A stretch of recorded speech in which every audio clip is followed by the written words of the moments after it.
Hello, my name is Peter Uljaki, and together with John Fiorillo, we run the website called osakaprints.com.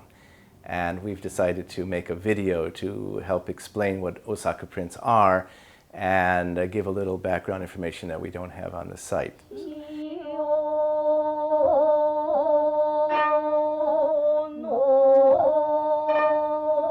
Osaka prints are a type of Japanese ukiyo-e. Ukiyo-e are woodblock prints. It's a famous art of Japan. There's a 300-year tradition. The most famous area of production of woodblock prints is Edo, the now called Tokyo. But there was a second area of production throughout the 19th century, especially, centered around Kyoto and Osaka in Western Japan. And this area of production, which the Japanese call Kamigata-e and Westerners call Osaka prints, is the area that we focus on in our collecting life and on the website. The grand city of Edo, which was the largest city in the world at the time of its height, was producing millions, literally millions of sheets of woodblock prints every year for the merchant class. Osaka prints are far less known in the world than Edo prints, even in Japan, and there are several reasons for this. One reason is that the original production numbers for Osaka prints was tiny compared to those from Edo. The publishers in Edo were feeding a gigantic population within their city, plus they had distribution lines all over the country. And so they produced 3 million or more woodblock prints a year. In the city of Osaka, and to a much lesser extent in Kyoto, there were tiny markets. And so every print was produced in very small numbers, which is very nice from a collecting point of view.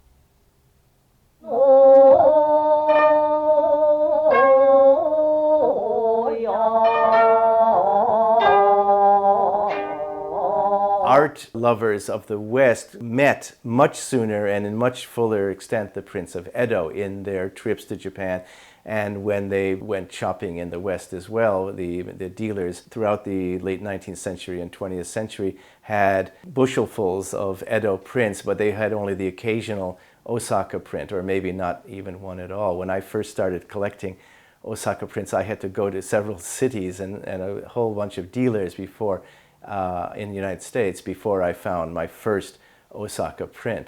In art history, the term Osaka prints was not even mentioned in early books on Japanese ukiyo-e. Or if it was mentioned, there was just a footnote near the back of the book. And this is slowly changing, which is exciting because scholars in Europe and the United States and Japan are more and more interested in the art of Western Japan, the culture of Western Japan.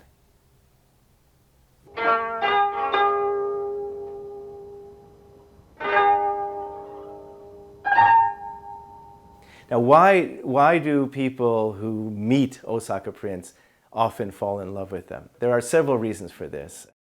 The sense of design that you get in an Osaka print. There are major differences in their production style, which resulted in much finer printing, much finer pigments used, and more care taken in general in thinking through the whole process. And this really shows when you compare the average Osaka print to the average Edo print. Osaka, the pigments are more beautiful, the carving is more careful, the printing is more exact. The average print is of much higher quality.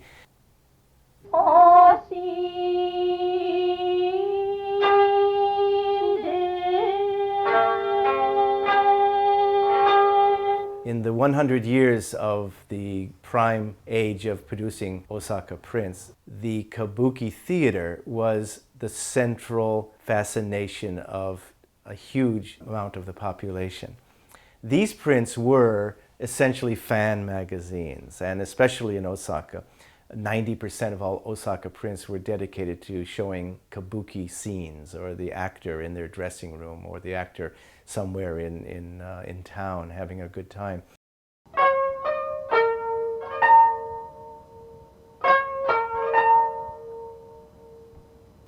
One very interesting challenge that the publishers and artists had, not only in Osaka but in all of Japan, was that the government restricted the size of these prints. They basically couldn't be any larger than this print you're seeing here, which is about 24 centimeters wide by 36 centimeters tall. And you could play with that idea a little bit if you were a publisher and certainly make it smaller, but it was very hard to go larger. So any ideas that an artist had would have to be limited to what could be done in that format. And it's quite amazing within the number of creative ways that they came up with to deal with that restriction. The particular design conceit in this print we're looking at now is that we are looking into the mirror of the actor. Some people have also speculated that it's a kind of telescope's view of the actor's face. If you had this right in front of you with a magnifying glass, you would see extraordinary detail.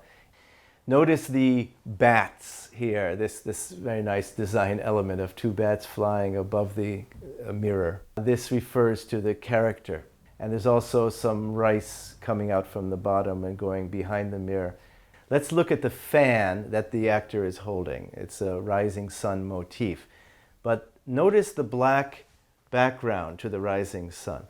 It looks like it has two shades of black, and they did that by rubbing the pigment after it was applied to the paper. So you have a very natural sense of the folding of the fan, very carefully executed.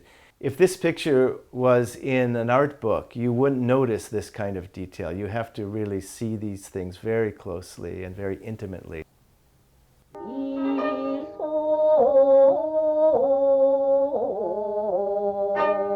In 1842, the shogunate clamped down on the production of prints, and in Osaka, essentially no prints were produced for the next 5 years. When they emerged from that period, the format was forever diminished to basically half the size of the regular sheet. It's called a chuban. Here we have two by the Osaka artist Hirosada, perhaps the most famous name for casual collectors of prints in this format, which shows that even though the size is diminished, not the love for macabreness and blackness. Sometimes they would play with this with diminished size and go over the border, as in this spirit flame here. Something else to notice on the left-hand sheet is the realism with which they were able to depict this clump of bloody hair. One way that artists got around the restricted size of the post-1847 printmaking world was to extend their design over several sheets of paper. This was done earlier too, but they went to 2, 3, 4, as many as 8 and even 10 of these sheets lined up in order to get the design they wanted. Here, the Hirosada was content with 3. There were 3 characters on stage in this scene in the history play, and they were spaced apart on the stage, but here he brings us a view of all of them tight together with extreme close-ups. The main character on stage at that moment in the play is shown in a little bit tighter close-up.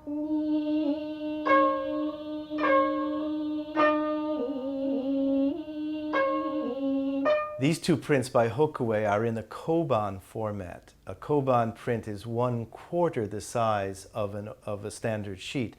But if you look very carefully, you'll see that they were printed side by side and then later cut. Notice that they lost no skill in terms of executing the design. There's a fantastic amount of beautiful printing and carving that's behind these prints. Like the Japanese of today, the Osaka consumer in the 19th century loved portability, and they got portability with koban without sacrificing quality.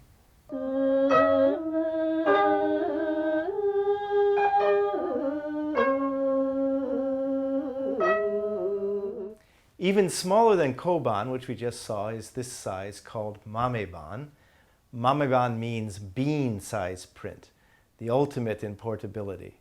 Osaka merchants could make albums of these prints, tuck them into the kimono sleeve, and go to the tea house to parade them in front of their friends.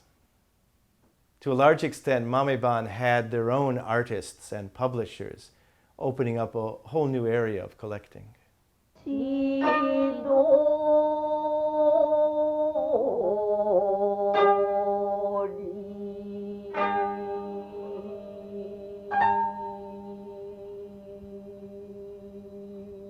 Another attractive aspect of collecting Osaka prints is the rarity of certain prints. Many times, if you buy an Osaka print, you find that it exists in only one or two other places, or perhaps in no other place. Here we have a print by an artist named Tamikuni. And Tamikuni is himself very, very rare. There are only a few prints that we know were designed by him. This particular print is itself extremely rare. In this condition, it's probably completely unique in the world, to have all the colors still very pristine and to have such a clean surface. The fact that this print was done by someone we know nothing about, and there are only a few prints that can be attributed to him, points out another interesting facet of Osaka print history. Many of the artists are contributing only a few prints, and therefore they were clearly amateurs. And this word amateur sounds like they're inexperienced, but in fact the word amateur here just means they didn't make their living from the kabuki printmaking. This was an extremely serious hobby. They actually studied how to do it. They had teachers, and they worked at it very, very hard, because their regular job, if they were the owner of a business, was handled by managers. I would now like to give a brief chronology showing the development of Osaka printmaking. The person who is credited with founding the Osaka school is a man called Ryukosai. Ryukosai clearly influenced Sharaku, who is considered the first modern artist of Japan because of the psychological insight that he put into his prints. A student of Ryukosai was a man named Shokosai. And this is a surimono print by Shokosai. Surimono means it was made for private distribution. It was not a commercial product. So it's even more refined than the average Osaka print. If you look at the detail of the carving and the printing, you will be quite amazed at how delicate it is. Notice the gradation of pigment on the kimono, the embossing of the waves, the very, very, very faint blush of cosmetics on the actors' faces. The delicacy of the technique of surimono printing in Osaka was so great that, in fact, the Edo publishers also sent their surimono down to Osaka to be printed.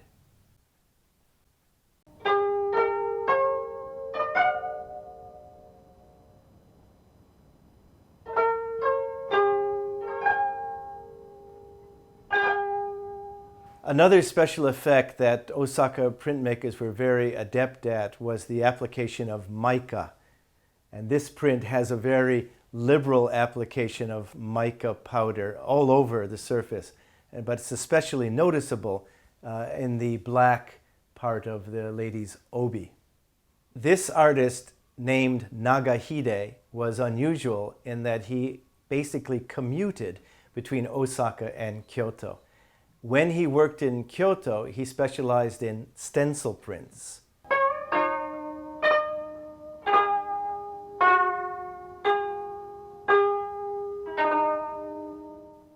Stencil prints were made by using a woodblock for the outline and hand brushing the pigment over stencil sheets for the colors. This stencil print shows an apprentice geisha and her assistant pretending to be leading the clapping of a kabuki fan club.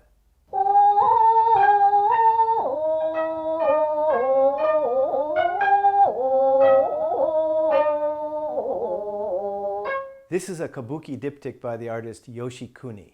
Among the many wild flourishes and strange design elements, notice the awkwardness of the feet, which are pointing backwards from the torso and would be the envy of any prima ballerina. The flourishes in the water, the colors, all of this is a quite wild aspect of Osaka print designing.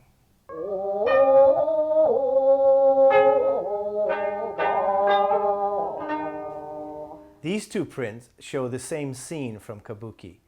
The print on the right depicts the scene in a Shijo style of drawing.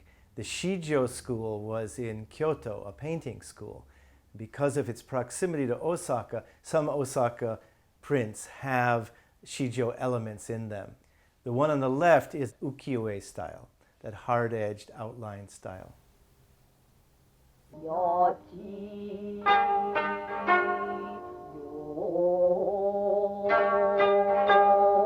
Unlike most Osaka prints, this print depicts a courtesan, not a kabuki star. This courtesan is pretending to be a Buddhist deity who is famously seated on a white elephant. They did these impersonations as part of an annual costume parade in the geisha district. They did it in Kyoto too, as we saw earlier. This print shows a male kabuki actor pretending to be a woman on stage. The tradition of men playing women, called onagata, is a revered tradition in kabuki. And their style and fashion and mannerisms become so popular that women actually copy them.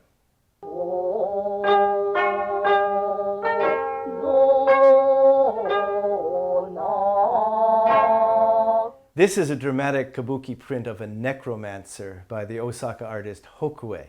It was in Hokue's time that the marriage of great design and great technique occurred more frequently.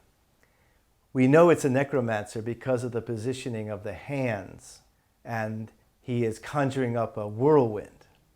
In the whirlwind, in beautiful silver lettering, we see a poem. Here is another dramatic kabuki print, based actually on a historical personage. This person had magical powers, and here he is seen conjuring up a violent storm to punish the people who falsely accused him of disloyalty to the emperor. Note here again, like the previous print, the love in Osaka of solid black pigment. It's fun to see the same performance depicted by a different artist. Here's the same actor in the same scene by a different Osaka artist.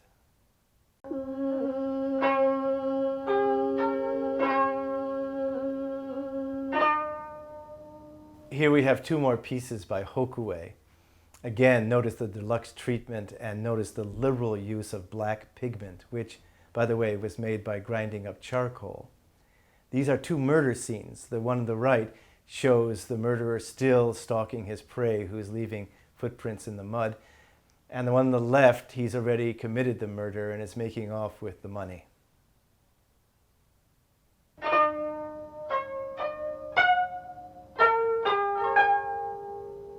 Another result of being so close to Kyoto was that Osaka was influenced by the textile industry in Kyoto. And here we see an example of the textile patterns appearing as backgrounds to Osaka prints. The actors in these prints are portraying sumo wrestlers as part of a kabuki drama. Notice the cartouches in the corners. These cartouches are in the shape of sumo judges' fans. In tandem with making prints, Osaka artists were also sometimes commissioned to make original paintings of kabuki stars. Here is a good example. Notice here again the strong influence of the textile industry. And notice again the idea of the actor reflected in the mirror, something we saw earlier.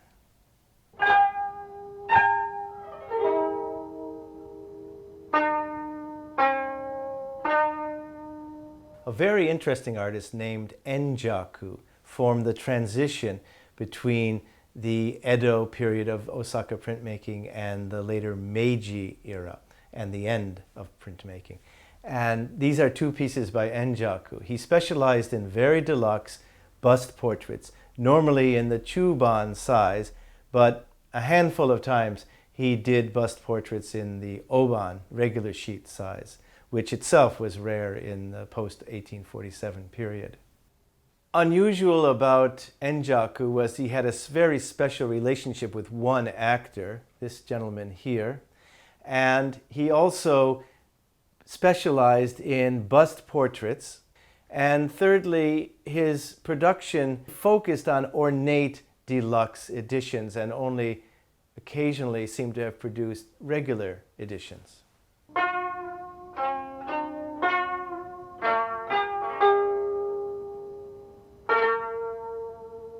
The artist Yoshitake is generally associated with the decline in Osaka printmaking and its demise in the 1880s.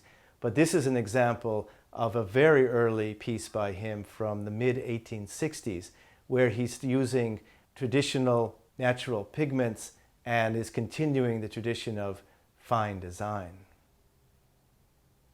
In contrast, here is an example of a Yoshitake diptych from the Meiji period, a time where aniline dyes ruled supreme and the marketplace was nowhere near as demanding. We hope you enjoyed this very brief survey of Osaka printmaking. We encourage you to learn more about Osaka prints. There are many books in English and other European languages, as well as in Japanese, of course. And if you have the time, we'd love to have you visit our website at osakaprints.com. Thanks very much.